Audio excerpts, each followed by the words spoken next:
গত 10 আগস্ট 2017 তারিখে Times of ইন্ডিয়ায় প্রকাশিত হয় এক মর্মান্তিক চাকরির জন্য আসা ছেলেটি মাউস সেই মাকে মুম্বাইতে রেখে এক জায়গায় চলে গেছেন আমেরিকায় এবং তিনি 1 বছর ধরে তার মায়ের কোনো খোঁজ নেননি। প্রতিপক্ষ বন্ধু তার কিন্তু সুশিক্ষিত ছিল, তাহলে এখানে এই বিষয়টা কি আশা করি ব্যাখ্যা করে যাবেন।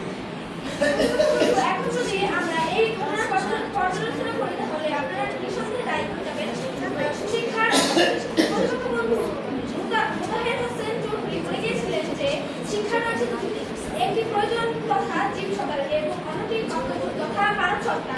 এখন আমরা প্রয়োজনের দিকটা গ্রহণ করে অর্থ উপার্জনে নিজেদেরকে মনোনিবেশ করব, যার ফলে অবহেলিত হবে। আমরা অপ্রয়োজনীয় দিকটা গ্রহণ করে একজন প্রকৃত মানুষ হয়ে উঠবো, সেটা কিন্তু আমাদের মানসিকতার উপরে নির্ভর করে। প্রতিপক্ষ বন্ধুরা আছে যদি আমরা কোনো কারণে সেই সমস্ত শিক্ষা যা আমাদের অর্থের দিকে ঠেলে দিচ্ছে, সেই সমস্ত শিক্ষা যার ফলে আমাদের পিতামাতা অবহেলিত হচ্ছে, তার দিকে ধাবিত হয়, তাহলে সেটা গ্রহণ করা কিন্তু আমাদের দুর্বল মানসিকতারই পরিচয়।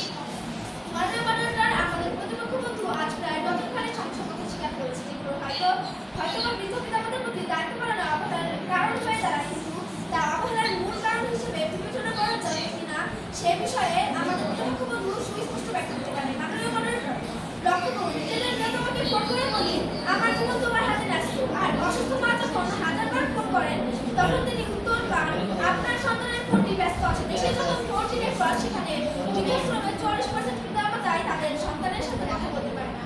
এখানে আমার প্রতিপক্ষ বন্ধু বলবে বাঙালি দিচ্ছে 45 পয়সা 1 লিটার, কিন্তু সেই সকল অফারই আমরা শেষ করছি প্রিয়তমার পেছনে, অথচ পিতামাতা ফোন দিলে সেকেন্ড হওয়ার সাথেই চাপ পড়ে যায় লাল বাতিতে। এটা অবশ্যই মানসিকতার উপর নির্ভর করে। মাননীয় মডারেটর, লক্ষ্য করুন, বাংলাদেশে বসবাস